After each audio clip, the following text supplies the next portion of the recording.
안녕하세요. 하루 10분 여러분의 수학을 책임지는 이규영 쌤입니다. 오늘은 원소와 부분집합에 대해서 살펴보겠습니다. 원소는 지난 시간에 잠깐 설명드린 것처럼 A라는 집합의 원소는 3개가 있습니다. 쪼개질 수도 없고 합쳐질 수도 없는 딱 3개의 원소가 존재합니다. 원자 같은 개념이라고 했죠. 그리고 2는 A의 원소고 3도 A의 원소고 5도 A의 원소라고 했습니다. 이건 엘리먼트, 원소를 뜻하는 엘리먼트의 이해에서 온 말이라는 것도 설명을 드렸습니다. 부분집합은 예를 들어 원소가 원자의 느낌이라면 부분집합은 분자의 느낌이라고 생각하시면 됩니다. 즉 원소가 결합돼서 만들어진 집합. 첫 번째, 분자 느낌, 비유한 겁니다. 비유라는 건 두 개가 완전히 같은 게 아닙니다. 그냥 느낌만 가지라는 겁니다. 그리고 부분집합이라는 말 속에는 포함된다. 이런 뜻이 포함되어 있어요. 부분집합이라는 말 속에는 포함된다라는 말이 들어가 있어요. 무슨 말이냐면 A라는 집합이 이렇게 있고요. 그 안에 이런 집합이 있다면 우리는 이걸 뭐라고 말하냐면 집합 B는 A의 부분집합이다. 또는 집합 B는 집합 A에 포함된다. 이렇게 말할 수 있다는 거죠. 예를 들어 집합 A가 이렇게 되어 있고요. 집합 B가 이런 식으로 되어 있으면 집합 B는 A에 포함되어 있지 않고요. 집합 B는 A의 부분집합이 아닙니다. 왜요? 지금 이 빨간색 친 부분 때문에 집합 B는 집합 A에 포함되지 않습니다. 결국 집합 A의 원소가 2, 3, 5일 때 지금처럼 포함되게 만들려면 집합 B를 만들고 싶단 말이죠. A의 부분집합인 B를 만들고 싶을 때 이 B 안에 2, 3, 5가 들어와도 되고 안 들어와도 됩니다. 만약에 이 안에 2만 들어오고 3, 5가 이렇게 바깥에 있다면 요 2라는 원소를 포함하고 있는 집합은 집합 A에 포함될 겁니다. 다시요. 집합 A가 있고요. 그 안에 이렇게 A의 부분집합이 B라고 해봅시다. 그러면 요 B 안에 올 수 있는 원소는 2, 3, 5밖에 없다는 거죠. 2, 3, 5 중에 어떤 누구라도 요 B라는 곳에 들어올 자격이 있습니다. 들어오지 않아도 되고요. 들어와도 되고 들어오지 않아도 되고 따라서 요 A의 부분집합인 B가 될 수 있는 경우의 수는 2가 들어가도 되고 안 들어가도 되고요. 3도 들어가도 되고 안 들어가도 되고 동전 3번 던진 것과 비슷하다고 생각하시면 됩니다. 그래서 2의 세제곱계의 부분집합이 생긴다는 걸 알 수 있습니다. 다시요.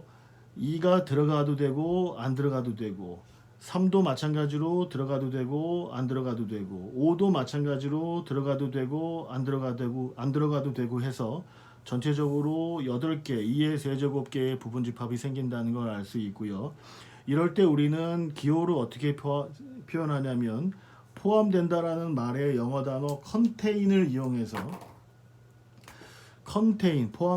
포함하다는 말이 contain이라서 요 C자를 물론 사람들은 우리가 부등식 표현할 때 이렇게 표현하는 것과 유사한 느낌으로 이 기호가 가질 거를 알고 있었을 거예요. 그래서 A, B가 있을 때 이렇게 표현하면 A가 B를 포함하는 게 됩니다. 수직선으로도 비슷한 느낌 가질 수 있는데요. 만약에 요 범위를 B라고 하고요.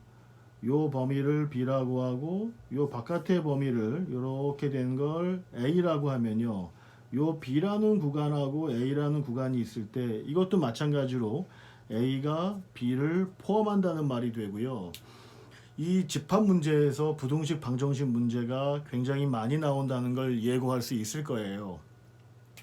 자, 이번에는 그러면 조금 활용된 문제를 한번 풀어볼게요. 집합 A가 1, 2, 1, 2. 여러분이 많이 혼동하는 문제 중에 하나인데요. 이렇게 집합 A가 구성되어 있으면 원소의 개수는 몇 개일까요? 3개입니다. 1, 2. 요 원소의 개수는 콤마에 의해서 나눠지고요. 요 세 번째 원소에 해당하는 요 1, 2를 원소로 하는 집합 자체도 이 통째로 하나의 원소라고 생각하면 되고요.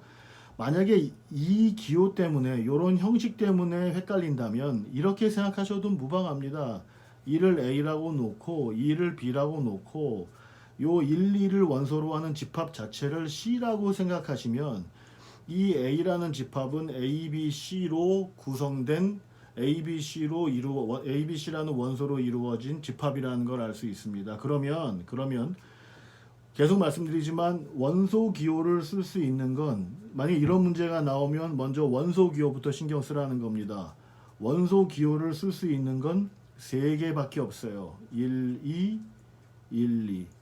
A, B, C에 해당하는 이 문제에서 집합 A가 이런 형태로 주어졌을 때 원소 기호를 쓸 수 있는 것은 이렇게 3가지밖에 없다는 거죠. 그래서 먼저 원소 기호를 확인하시고요. 그 다음 부분집합 기호를 확인하시면 됩니다. 부분집합에는 2, 1, 2 또는 1, 2를 원소로 하는 집합 A, B, C라고 하든 이렇게 하든 여기 있는 원소들이 들어올 수 있어요. 예를 들어 이렇게 들어오면 이건 무슨 얘기냐면 1과 2가 들어왔다는 겁니다. 그런데 만약에 집합을 이렇게 표현할까요?